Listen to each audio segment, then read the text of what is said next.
College আছে, সেখানে centre আছে, মাদ্রাসা আছে, মাদ্রাসা সেন্টার আছে, মন্দির আছে, সবগুলি একটি সুন্দর পরিবেশ রয়েছে। একটি দেশ, একটি জাতি, একটি সংস্কৃতি শোভিত নয়। একটি ফুল বাগান একটি ফুলে শোভিত হয় না, হয় বিভিন্ন ফুলের দ্বারা একটি বাগান শোভিত হয়। একটি দেশ বিভিন্ন ধর্ম, বর্ণ, সংস্কৃতি এর মাধ্যমে একটি দেশও সমৃদ্ধ হয়।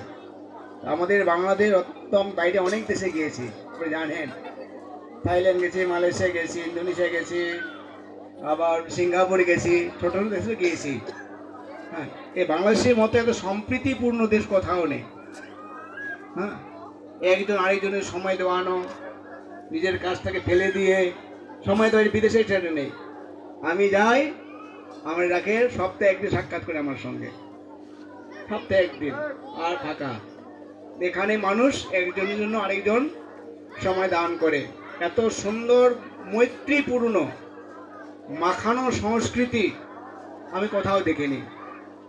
টাকা আছে, পয়সা আছে, মানুষের আন্তরিকতা, ভালোবাসা, এত লোক এক জায়গায় বসবে এটা ভাবাই যায় না, ভাবা যায় না, সময় দেবে না এত লোক। এই দেশটা অনেক সুন্দর দেশ, আমরা বসবাস করছি। আমি জানি বাইরের দেশ আর বাংলাদেশ আকাশ জমিন তফাৎ। এদেশে কি হিন্দু, কি মুসলিম, কি বৌদ্ধ, কি খ্রিস্টান, সকলেই সহানুভূতিশীল। একজন বিপদে পড়বে 10 জন আগিয়ে যাবে। একটা গাড়ি অ্যাক্সিডেন্ট হবে, অনেক লোক যাবে উদ্ধার করার জন্য। বিদেশে সেটা নেই। গাড়ি অ্যাক্সিডেন্ট করেছে, পুলিশ আসবে, ওতে কি করে উদ্ধার করবে, কেউ কেউ লক্ষ্য দিচ্ছে না। এইভাবে আমরা চাই যে আমাদের দেশটাকে আমরা সুন্দরভাবে সাজাতে চাই। আমরা এদেশে বসবাস করব, আমাদের সবার সহযোগিতা আমাদের দরকার আছে। কি হিন্দু, কি মুসলিম, কি বৌদ্ধ, কি খ্রিস্টান, সবাই মিলে এই দেশটা তো স্বাধীন করেছে, তাই না? ওদের কেউ ভেদ বুদ্ধি করেনি। হ্যাঁ, আমাদের পূর্বপুরুষেরা এই দেশটা স্বাধীন করেছে, আমরা এই দেশে বসবাস করছি। আমাদের উচিত দেশটাকে সুন্দরভাবে গড়ানো। এটা আমরাই ভোগ করব, তাই না? কে ভোগ করবে? আমরাই ভোগ করব। অশান্তি করলে আমরা অশান্তি ভোগ করব, শান্তিময় দেশ করলে আমরাই ভোগ করব। আমি আশা করব অত্যন্ত বৃহৎ দৃষ্টির মাধ্যমে আমরা এই দেশে বসবাস করতে চাই। দীর্ঘদিন পরে আমি তো ঠাকুরগাঁয়ের উনার কি বলবো, আলমগীর সাহেবের কথা না বললে ঠাকুরগাঁ হয় না, হয়। উনি এত জনপ্রিয় মানুষ, এত সংস্কৃতি মনা মানুষ, হ্যাঁ, এত জনগণ নন্দিত মানুষ, সেটি মনে আর আছে বলে মনে হয় না। ওনার বিকল্প নেই, ওনার কোনো বিকল্প নেই। তাঁর জীবন শৈলী এত মার্জিত, এত স্নিগ্ধ, নিঃসন্দেহে আমি মুগ্ধ, নিঃসন্দেহে মুগ্ধ।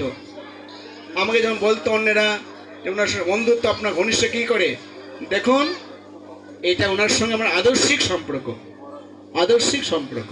উনিও সেটা স্বীকার করেন। তাই আমি আশা করব ওনার যে আদর্শ আমরা সকলেই লালন করব।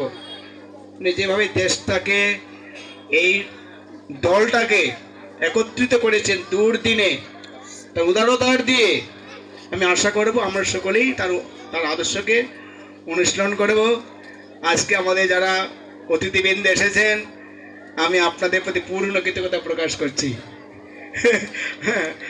আপনাদের সঙ্গে মিশতে পেরে খুব ভালো লেগেছে। হ্যাঁ, আমি আশা করব আপনারা গড়িয়াও যাবেন, আমি আপনাদের গড়িয়ায় ইনভাইট করব। হ্যাঁ, কালকে রিং করলেন আমাদের ফয়সাল সাহেব মহোদয়, দাদা আসবো, আপনার খাওয়া দাওয়া করবো, ভালো লাগে, অবশ্যই আসবেন। উনি কালকে 2বার রিং দিলেন, কথা বললেন। তা আপনারা এসেছেন, আমি কৃতজ্ঞতা স্বীকার করছি। তিনি আমাদের মহাসদী অভিভাবক, আমি ওনার প্রতি বিশ্বস্ত। আমি আশা করব আপনারা ওনারা বলবেন, এটা আপনাদের ইউনিয়ন। হ্যাঁ, হিন্দু মুসলিম আমরা একটি একে অন্যের পরিপূরক, নিঃসন্দেহে। আর এই যে বাংলাদেশের যে একটি ভালোবাসার সংস্কৃতি, আমরা এটা লালন করতে চাই। আমি বিদেশে বিভিন্ন জায়গায় থাকতে পারি, সবাই জানে এটা আমার পছন্দ নয়, পছন্দ নয়। টাকা আছে, সব কিছু আছে, মানুষের মধ্যে ভালোবাসা নেই, যান্ত্রিক জীবন, প্রশান্তি নেই, যান্ত্রিক জীবন। এই দেশটি এত সুন্দর দেশ, আমাদের পার্শ্ববর্তী দেশ ভারত, সেখানেও শান্তিপূর্ণ নেই, সেখানে মানুষ সময় দেয় না, সেখানেও যান্ত্রিক। আমি যতগুলো দেশ ঘুরেছি দেখেছি বাংলাদেশের মতো যে সংস্কৃতি এবং ঋতুগতভাবে, প্রকৃতিগতভাবে 6টি ঋতুর দেশ, এটা অন্য জায়গায় নেই, অন্য জায়গায় নেই। সিঙ্গাপুর সেখানে নেই, 6টি ঋতুর দেশ এইটা। এত সুন্দর দেশ, অনেকেই বুঝতে পারে না যে আমরা কত সুন্দর দেশে বসবাস করছি। দাঁত থাকলে দাঁতের মজাটাকে বুঝতে পারে না, দাঁত পড়ে গেলে বুঝতে পারে দাঁত কত গুরুত্বপূর্ণ। আমাদের দেশটা যে কত ভালো আমরা বুঝতে পারছি না। বাইরে দেশে গেলে বুঝতে পারবেন যে আমাদের দেশটা কত ভালো, এখানকার মানুষ কত ভালো, কত আন্তরিক, কত সেবাপরায়ণ। এটি অন্য দেশে কোথাও পাবেন না, কোথাও পাবেন না। এখানে একজন লোক আরেকজন লোক অপেক্ষা করে। আমি বিদেশে গিয়েছি, ওরা আমাকে রেখেই খাইতে বসছে।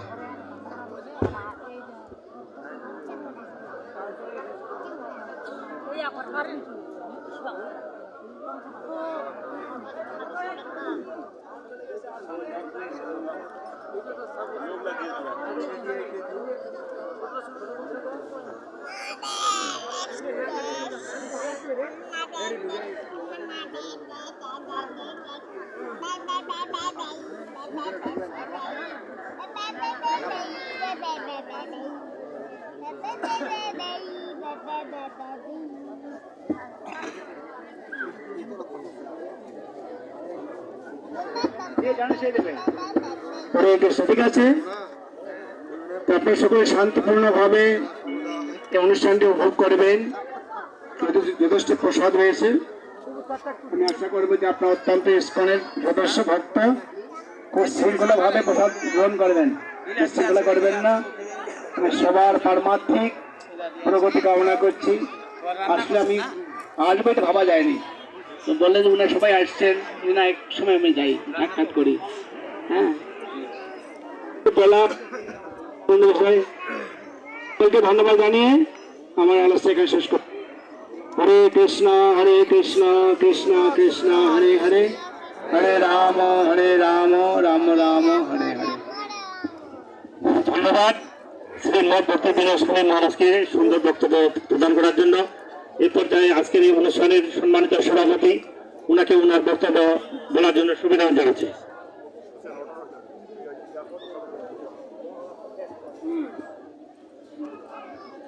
হরে কৃষ্ণ। আমি আর কি বলবো, আমি সবচেয়ে আনন্দ যে আমাদের ইউনিয়নের বিএনপির সভাপতি ও সাধারণ সম্পাদক এসেছেন। হ্যাঁ, এটা দেখে খুব আমি অন্য কিছু আর না বলি, আপনারা সবাই ভালো থাকেন, প্রসাদ গ্রহণ করেন, এই বলে আমি অনুষ্ঠান। ধন্যবাদ। আসলে সভাপতি কিন্তু সকলকে আহ্বান করা উচিত, এই বিষয়টা কিন্তু ভুলে গেছে। যাক, আমি ওনার জন্য অনুরোধ করতেছি আমাদের পদতলি যেন সামনে প্রতি বছর আমরা পায়ে থাকি, এই পদতলিগুলো যেন বিফলে না যায়। তো সবচেয়ে আজকে আমরা ভাগ্যবান এই জন্য যে আমাদের ইউনিয়নের এবং থানা জেলার নেতাগুলো আসেন, এই জন্য ওনাকে ধন্যবাদ জ্ঞাপন করতেছি, ধন্যবাদ সঙ্গে। এবং আমি সকলের প্রতি দৃষ্টি আকর্ষণ করতে দিচ্ছি, আমরা কেউ যাবেন না, আপনাদের জন্য প্রসাদের ব্যবস্থা গ্রহণ করা হয়েছে, আপনারা সারি মধ্যে বসে দেন। ধন্যবাদ সঙ্গে।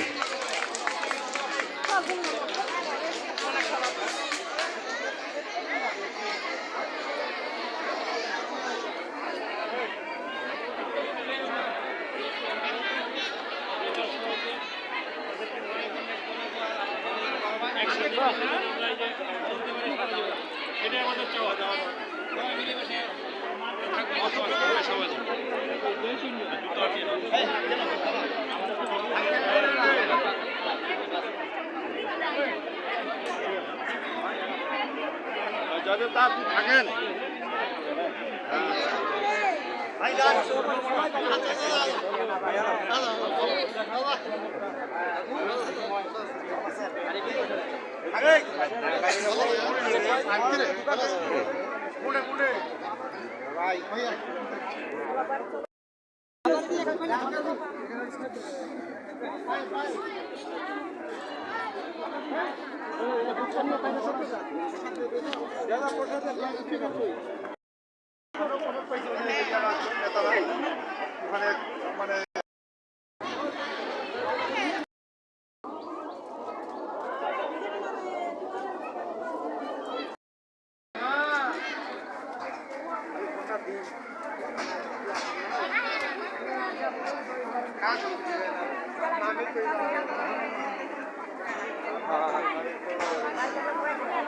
এরকম ভক্ত কোন